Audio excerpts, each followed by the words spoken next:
Yes! Vous voulez que je fasse une On intro? fait-tu tout un cassette? Ouais, ça va porter fort, ouais. OK, tout Hey, le monde, on a un petit problème technique de micro. On va essayer de résoudre ça. Mais entre-temps, on va essayer d'exercer nos voix. J'espère. Est-ce qu'en arrière, vous nous entendez un peu quand même? Ouais?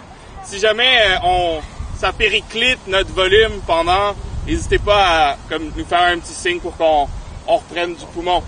Je suis Laurent Trépanier-Capistran. Dans la vie, je suis avocat. Je travaille à la CODE-SIDA, la Coalition des organismes communautaires québécois de lutte contre le sida. Et je suis en compagnie d'Émilie et d'Eva de Spec de rue. On est impliqués de plein de façons différentes autour du projet de la décrime des drogues. Entre autres, moi personnellement, sur le comité campagne de Defund the Police qui tente d'obtenir la décriminalisation des drogues pour Montréal. Et je pense que la présentation d'aujourd'hui vise un peu à mettre en contexte pourquoi on pense que c'est important, pourquoi on pense que la décrime, ça peut être un élément de solution, et puis des aspects aussi techniques pour comprendre comment est-ce qu'on peut arriver à décriminaliser les drogues à Montréal. Right. Donc moi, c'est Émilie Roberge. Je suis coordonnatrice des équipes de proximité Aspect de rue. Ça fait une douzaine d'années que je travaille dans le milieu de la réduction des méfaits, beaucoup dans le milieu en itinérance et en réduction des méfaits avec des gens qui consomment principalement par injection et par inhalation.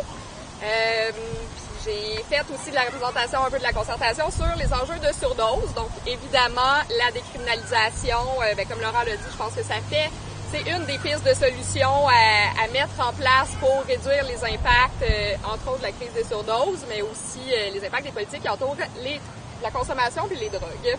Hey, je me sens vraiment pas préparée, j'ai pas de petit cahier, rien. Allô, moi c'est Eva, je travaille à Spec de rue aussi, sous la coordination d'Émilie. Je suis pas aidante en intervention de proximité, mais ça fait 3 ans que je suis dans le domaine. Puis c'est ça, moi je fais du travail terrain, fait que je vais vraiment comme dans la rue, je vois un peu ce qui se passe au jour le jour. Puis directement en fait c'est quoi les impacts que la décrime pourrait avoir sur les gens avec qui on travaille. Fait que ça ressemble à ça. Je vais commencer un peu par parler comme des réalités terrain justement de ce qu'on voit. Non, c'est ça. En ce moment, un des principaux enjeux qu'on voit sur une base régulière, qu'on voit à chaque jour, qu'on en entend parler, qu'on en parle tout le temps, puis qu'il y a comme rien qui se passe au niveau du gouvernement par rapport à ça. On parle beaucoup de la crise des surdoses, puis des impacts que ça a sur la collectivité, sur la communauté en fait, mais aussi sur les personnes individuellement. On voit beaucoup d'overdoses à la rue, on en voit dans les SCS, etc. Puis la décrime, dans le fond, un des impacts que ça pourrait avoir face à ça, ça serait de réduire l'isolement. Parce que c'est sûr que si tu as tout le temps peur de te faire voir, de te faire pogner, de tous les tabous d'être criminalisé, en fait, par ta consommation, on a plus tendance à s'isoler. Tu sais, c'est comme une cause à effet assez simple. C'est ça. Puis dans la crise de surdose, il y a... je suis pas à mes mots, excusez-moi. Un des aspects principaux en fait de pourquoi c'est là, c'est que les drogues sont de plus en plus contaminées, sont de plus en plus Empoisonnées. Empoisonnées, merci. On va y aller direct dans le c'est ça. Puis il n'y a pas de façon, à part de faire comme analyser ta substance, etc. Mais quand tu l'achètes, tu n'as pas de façon de vraiment savoir sur quoi tu vas tomber. En fait, c'est vraiment problématique. Puis de rester dans une optique de criminaliser les personnes qui consomment, c'est de couper en fait l'herbe sous le pied à plein d'initiatives qui pourraient faire que les gens pourraient consommer des drogues pas contaminées, pas empoisonnées, qui seraient vraiment plus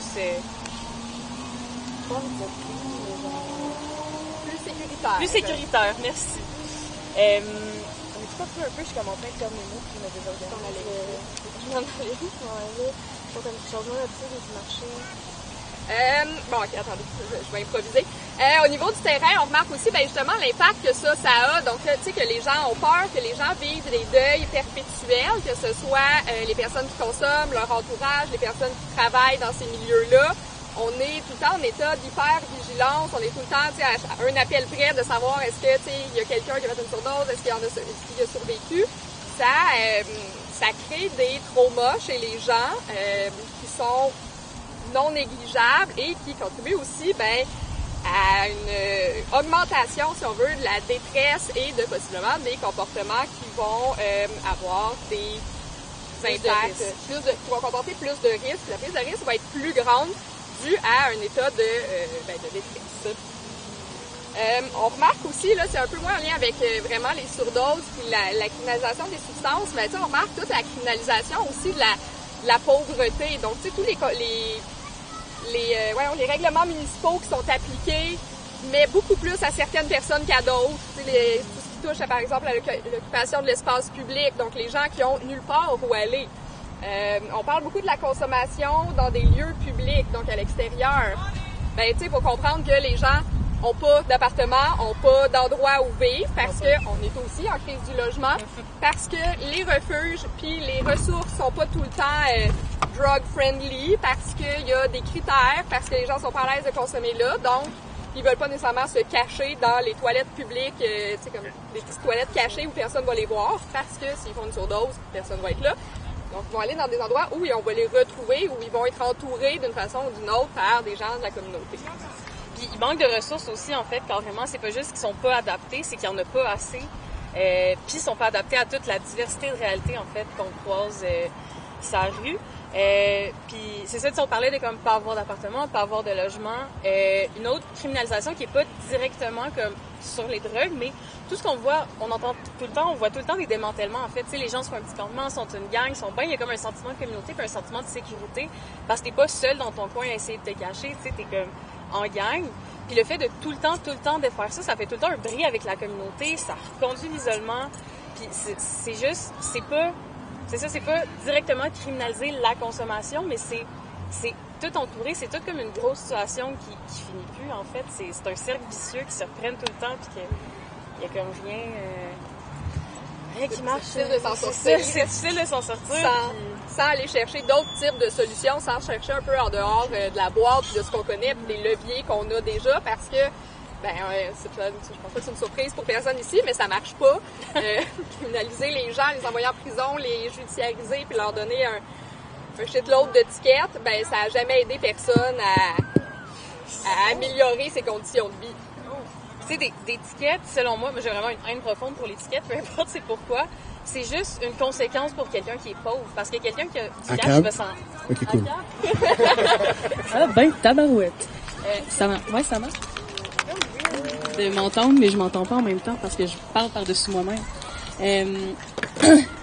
Fait que c'est ça, dans le fond, l'étiquette, c'est juste judiciariser la pauvreté, carrément, parce que si tu peux pas te le permettre, tu vas avoir encore plus d'amende. Tu vas peut-être te faire d'autres étiquettes, tu vas peut-être être comme criminalisé, parce que dans les étapes de s'il y a quelque chose qui se passe pas, ça va finir. En tout cas, ça finit jamais, en fait. C'est juste un cercle vicieux. C'est ça. À Cap 2. À Cap 2. Ouais. Est-ce qu'il y a quelque chose à rajouter sur le sujet? Bon, ça ressemble à ça. Faites de même. Fait que de retour avec micro cette fois-ci, j'espère que c'est mieux pour les gens qui sont derrière. 1, 2, 1, 2. Donc c'est ça, je pense que Émilie puis Eva nous ont présenté un peu finalement comme qu'est-ce qui se passe sur le terrain, pourquoi ça fonctionne pas sur le terrain, puis c'est important, je pense, de mettre la décriminalisation des drogues en contexte avec qu'est-ce qui est observé sur le terrain. Puis je pense que on a parlé des campements, on a débordé un peu de la stricte situation des drogues, mais tout ça pour vous dire que au comité, on voit pas non plus la décriminalisation des drogues comme la solution unique ou le seul pas qu'on doit faire vers l'avant, mais c'est quand même le premier pas probablement qu'on peut faire et ça a des impacts positifs potentiels. Notamment, on a parlé de la judiciarisation, on parlait des contraventions, des tickets qui étaient donnés, mais aussi cette judiciarisation-là peut aller beaucoup plus loin. On peut parler de trafic, par exemple, de drogue si on fait une simple vente d'une petite quantité. Donc ça, c'est des conséquences judiciaires qui vont agir un peu comme une spirale finalement où une personne qui peut-être rencontre déjà d'autres enjeux qui ont été décrits par Émilie et Eva, va continuer de se faire mettre des bâtons dans les roues plutôt que de recevoir de l'aide ou tout simplement de pas vivre avec un autre stigma. Donc, on a vu plusieurs stigmas dans les descriptions terrain qui nous ont été faites, mais la criminalisation des drogues, c'est ajouter finalement une stigmatisation à d'autres stigmas qui existent déjà. Alors que c'est et je mets des gros guillemets, mais un crime qui est sans victime. Hein? Une personne qui va consommer des drogues, c'est pas un crime qui va avoir une victime. Donc on ne protège personne non plus en maintenant en place cette criminalisation-là. Ça va aussi permettre, d'un point de vue plus peut-être plus concret, d'éviter des saisies de substances, parce que ça aussi, je pense que c'est ça peut être un enjeu où on a des gens qui vont se faire saisir des substances, puis évidemment, on n'arrête pas de consommer quand on se fait saisir une substance. Hein? On va continuer à aller chercher probablement un autre moyen de se procurer cette même substance-là. Ça va évidemment, puis je pense qu'on l'a touché aussi avec le commentaire d'Eva, mais favoriser l'utilisation des centres de consommation supervisés, retirer du stigma, permettre aux gens de se rendre sans avoir de crainte non plus d'être arrêtés. Et je pense aussi que c'est un premier pas pour passer d'une approche qui est fondée dans le droit criminel vers une approche qui, on doit tendre vers davantage une approche de santé publique. Et puis je terminerai aussi en disant sur pourquoi on pense que la décrime, c'est une piste de solution, notamment à la crise des surdoses et à ce qu'on voit en ce moment. Mais c'est aussi une opportunité de réduire le profilage, je pense, des policiers envers certaines populations qui sont davantage marginalisées, où on va utiliser, un peu comme on l'a aussi décrit dans la présentation avant, mais soit des règlements municipaux, moi c'est la même chose, on va utiliser des infractions qui sont au code criminel pour atteindre des groupes de la population plus spécifiques, que ce soit des personnes en situation d'itinérance, des personnes racisées. Donc, on va atteindre davantage ces groupes-là à l'aide de cet outil, entre guillemets, légal-là, pour s'immiscer dans la vie de ces personnes-là. Donc, Laurent a mis la table un peu sur ce que je veux aborder, mais qui serait un peu, ça serait quoi les impacts de, tu sais, qu'est-ce que ça ferait dans nos vies si on décriminalisait les drogues? Premièrement, c'est important de comprendre que la consommation, ça a plusieurs fonctions dans la vie de quelqu'un, puis ces fonctions peuvent être aussi négatives que positives. C'est rare sont les gens qui commencent à consommer en se disant qu'ils allaient juste tomber dans la déchéance puis que ça allait être terrible leur vie. Donc, commence à consommer parce que c'est le fun aussi. Puis ça peut rester le fun longtemps puis toujours. Puis même si on peut avoir des effets qui sont plus moins positifs, plus négatifs. Donc, l'autre truc important à comprendre, c'est que souvent, les méfaits négatifs qu'on voit dus à la consommation de substances sont dus aux politiques, puis justement à la stigmatisation et à la criminalisation de des personnes qui consomment, des populations qui sont touchées par la criminalisation. Donc, quand on parle de réduction des méfaits, on parle évidemment de réduire les méfaits d'un comportement. Donc, si on pense plus à l'individu. Évidemment, la distribution de seringues propres, c'est un bon exemple de comportement de réduction des méfaits plus individuels où on amène la personne à avoir des pratiques de consommation qui sont sécuritaires pour elle puis pour sa santé. On peut aussi l'étendre à comme plus la société, genre la baisse, une baisse de taux d'infection du VIH ou du VHC. Bon, ça affecte quand même aussi toute la société, mais on cible des comportements plus individuels. Là. Par contre, on cible aussi la réduction des méfaits, comme je disais, dû à des politiques ou à des réglementations qui amènent les gens à avoir des conséquences, que ce soit les surdoses, à être en prison, avoir des étiquettes. C'est vraiment une approche qui est pragmatique, qui est humaine, puis qui vise la dignité et le respect des droits des gens qui consomment, mais aussi des communautés en général.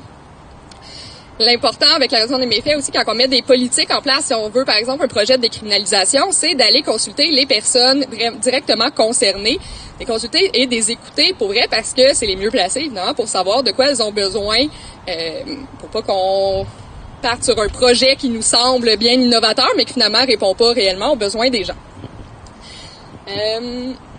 La prohibition, la criminalisation, la fameuse guerre à la drogue, on s'entend, ça affecte tout le monde qui consomme, ça affecte principalement, de façon plus marquée, toutes les communautés marginalisées, donc toutes les communautés noires, autochtones, racisées, aussi les femmes, les gens qui souffrent d'enjeux de santé mentale, des personnes en situation d'itinérance, mais leur entourage aussi. Les familles sont directement touchées par la criminalisation des substances et des gens qui consomment. Je faisais juste pour ajouter, si on n'était pas autant occupé à criminaliser le monde, on pourrait actually trouver des moyens de les aider, puis pas juste les aider à pas consommer, mais comme les aider dans ce que les gens veulent. Donc, dans une optique de réduction des méfaits, de prendre la personne où aller, puis de l'accompagner dans ses démarches, ou peu importe les démarches, c'est quoi. Parenthèse. Exact. Ben oui, parce que souvent, quand on regarde les projets de décriminalisation qui ont été faits, c'est vraiment dans le but d'amener dans d'autres pays, pardon, c'est vraiment d'amener les gens à arrêter de consommer, puis à s'en prendre en main à l'en-thérapie, puis d'arrêter la consommation. Dans une optique de réduction des méfaits, ça peut en faire partie si c'est ce que la personne souhaite, puis c'est vers ça qu'elle veut s'en aller. Si elle veut continuer à consommer, on devrait pas forcer l'abstinence, de t'offrir le choix entre la prison ou l'abstinence. Il y a quand même tout un spectre entre les deux.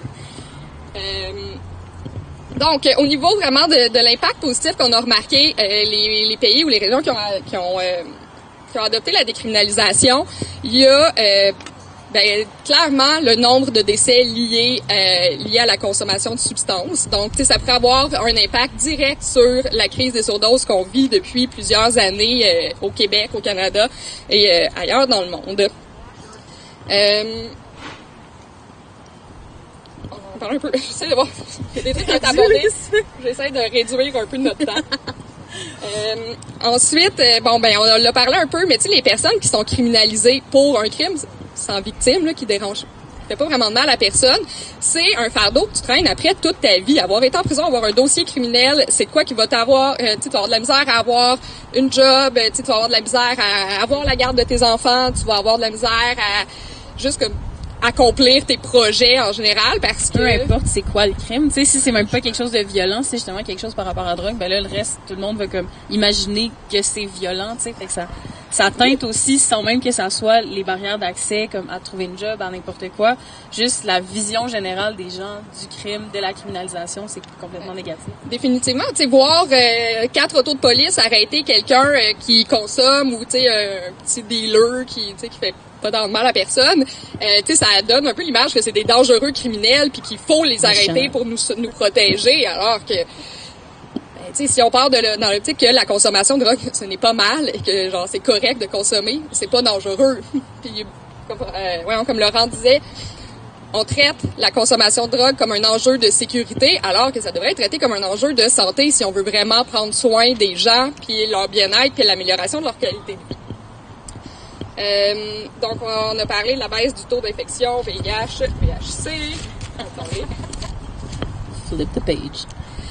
Meilleur accès à des services, tu sais, Eva l'a nommé un peu, mais si on regarde un peu l'exemple, bon, on n'est pas dans de la décrime pure, là, mais tu sais, par exemple, avec les sites de consommation supervisés, où on doit avoir une exemption, donc on est sur un petit continuum de déjudiciarisation, de décriminalisation, mettons, qui fait que les gens ont droit d'avoir des substances, d'être en possession et de consommer dans les lieux, là, donc dans le site de consommation supervisé.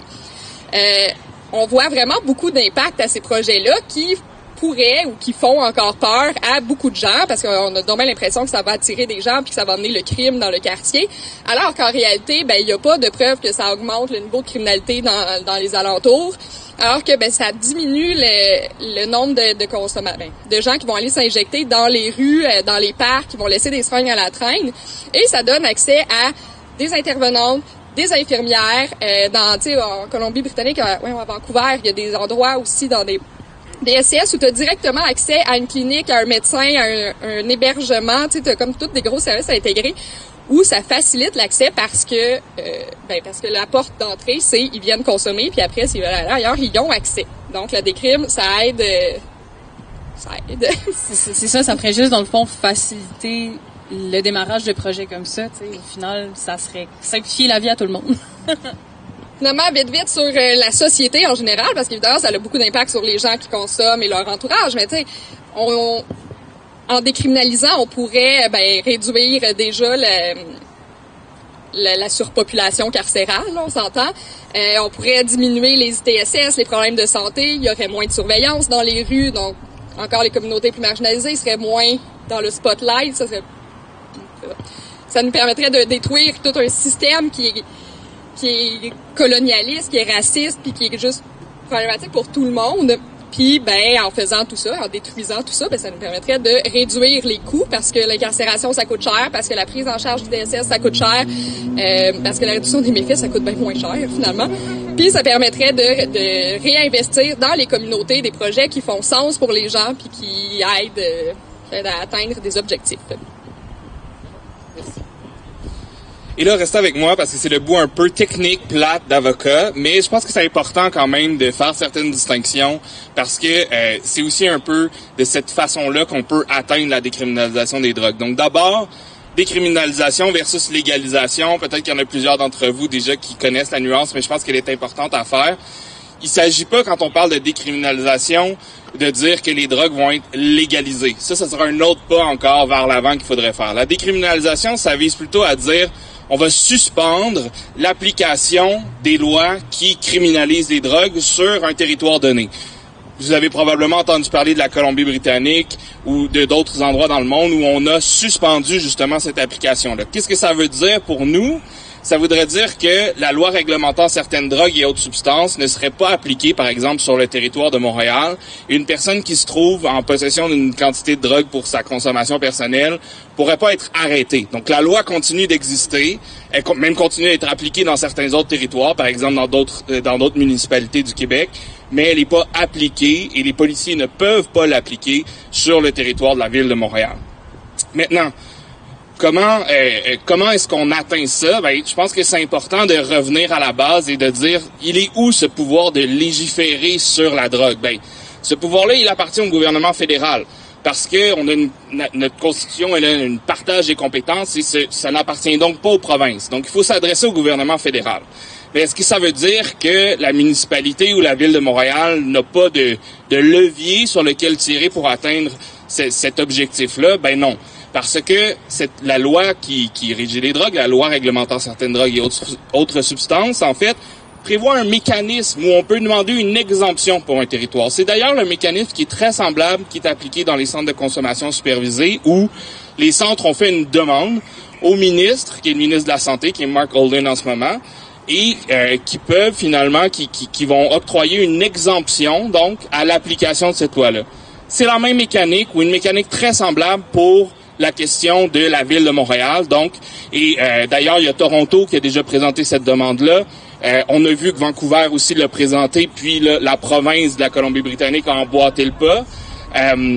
Mais donc ça, Montréal a le pouvoir de présenter cette demande-là. Elle n'a pas le pouvoir de prendre la décision, mais elle a très bien le pouvoir de constituer un dossier et d'envoyer ça au ministre en lui demandant « Exemple-nous de l'application de cette loi-là sur le territoire de notre municipalité. » Donc, le ministre, lui, quant à lui, il doit baser sa décision d'accorder ou non cette exemption-là sur des questions d'intérêt public. Et là, Émilie et Evan nous ont dit tout à l'heure, c'est démontré que les lieux où on a décriminalisé déjà dans le monde, il y a moins de surdoses, il y a moins d'infections au VIH, il y a moins d'infections au VHC, donc on a des démonstrations claires que l'intérêt public est nettement avantagé par une décriminalisation des drogues. Et je pense que les chiffres qui sont toujours des chiffres qui sont très tristes, qui sortent à chaque mois sur le nombre de surdoses, démontrent bien que c'est dans l'intérêt public de la Ville de Montréal que d'obtenir cette exemption-là. Et je vois pas pourquoi le ministre pourrait s'opposer à ça sur le point de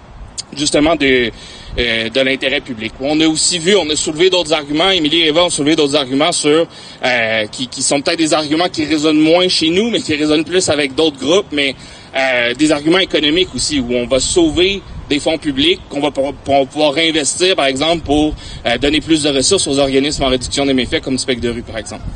Et donc, ça, c'est les aspects un peu plus techniques sur comment est-ce qu'on atteint finalement cet objectif-là de décriminaliser les drogues à Montréal. Et je pense que c'est important aussi d'en parler et de le mettre de manière très claire parce que Montréal joue un peu au jeu du chat et la souris. Il donne pas toujours des informations qui sont exactes là-dessus. Dans notre implication au comité pour la décrime des drogues, on a entendu plein de choses. On a entendu entre autres que Québec, par exemple, c'était le pouvoir de Québec que de déposer cette demande d'exemption-là. Ce qui est faux et ce qui est bien pour nous parce qu'on sait que le gouvernement du Québec n'est pas très ouvert à cette idée-là. Donc, on a probablement plus de points politiques à gagner avec la municipalité de Montréal. On a aussi entendu des trucs comme la demande avait été déjà déposée. Donc, il faut aussi faire attention aux stratégies de communication, je pense, de la Ville de Montréal dans ce dossier-là et revenir à l'essentiel qui est c'est le ministre fédéral de la Santé qui a ce pouvoir-là et la municipalité peut, selon la loi, déposer ce type de demande-là. Donc, ça conclut, grosso modo, pour nous aujourd'hui. J'aimerais juste faire une petite info pub pour un événement qui va y avoir mercredi prochain à la bibliothèque Atwater à compter de 18h. Donc on a invité des panélistes, différents panélistes à venir nous parler, à venir nous expliquer un peu, nous parler un peu plus sur la décriminalisation des drogues. Donc on aura Chantal Montmorency de l'AQPSUD, l'Association québécoise pour la santé des personnes utilisatrices de drogue.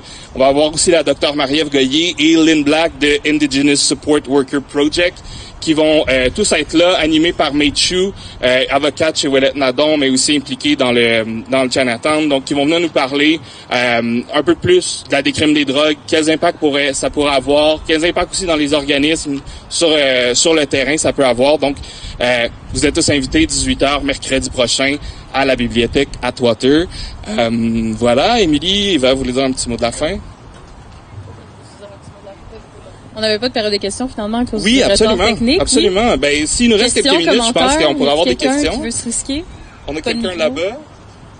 Où là-bas? Oui, vous avec la main levée.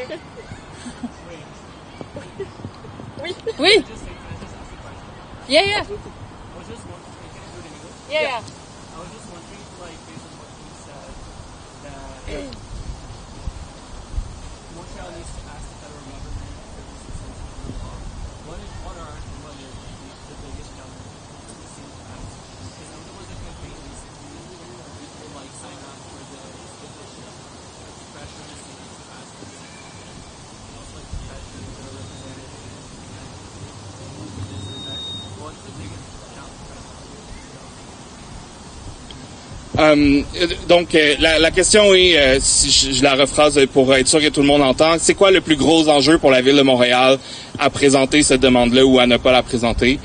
C'est une excellente question à laquelle j'ai peu de réponses parce que, en fait, quand on regarde les groupes qui sont sur le terrain, on nous dit c'est ce qu'on doit faire. Quand on regarde d'autres exemples au Canada, ben c'est des exemples qui ont été mis en place. Ces demandes ont été non seulement déposées, mais le ministre a donné l'autorisation. Donc c'est vraiment dur et je pense que la seule raison, et c'est une hypothèse honnêtement, mais je pense que la seule raison pour la Ville de Montréal, elle est politique. C'est-à-dire qu'ils ne veulent pas s'engager sur ce terrain-là. C'est probablement pas tellement payant pour leurs électeurs et leurs électrices.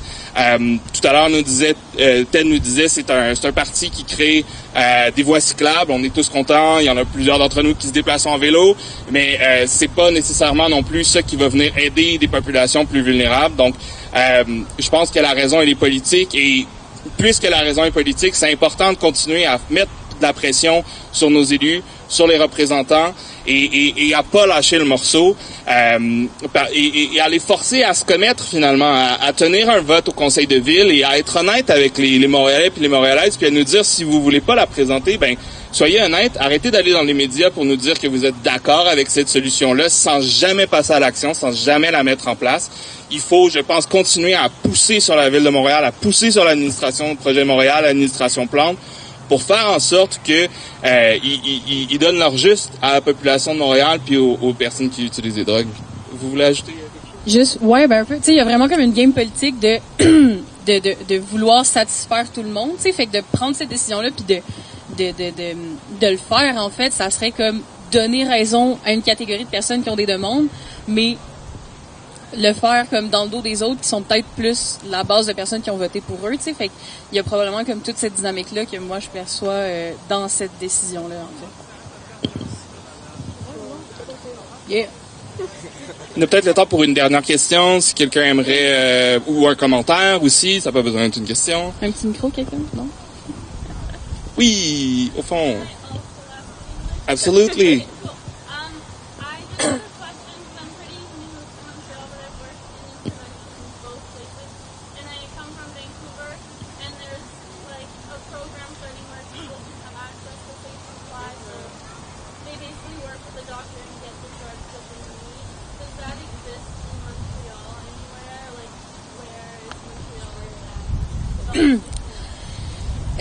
Officiellement, non.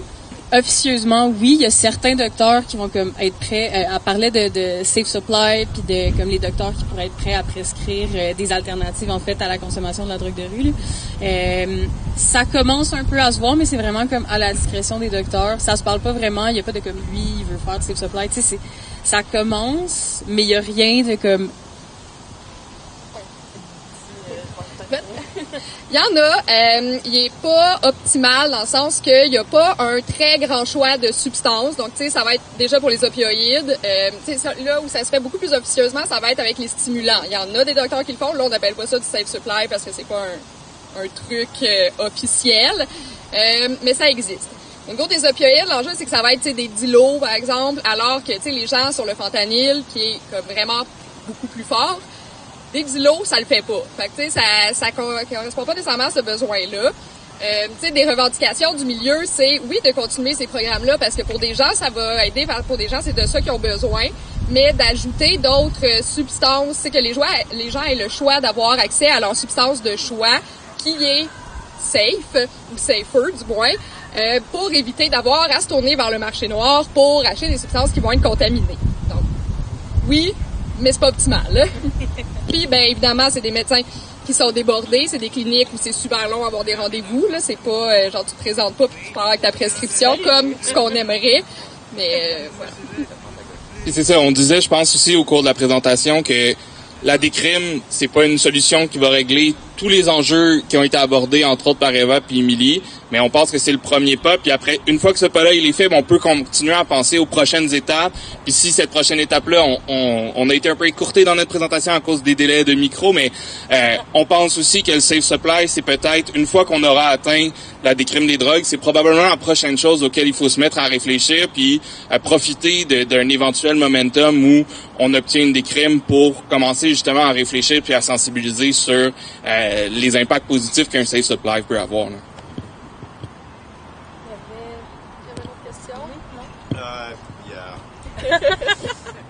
You characterized drug use as a victimless crime, victime sans victime.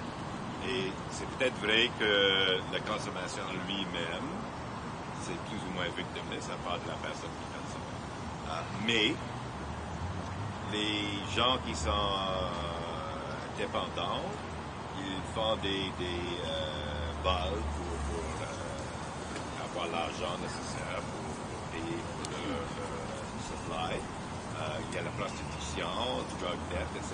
Alors ça, c'est des crimes très liés à cette situation-là. Il semble à moi que ça serait mieux de légaliser pour que les gens ne sont pas obligés de se prostituer pour payer leur dette,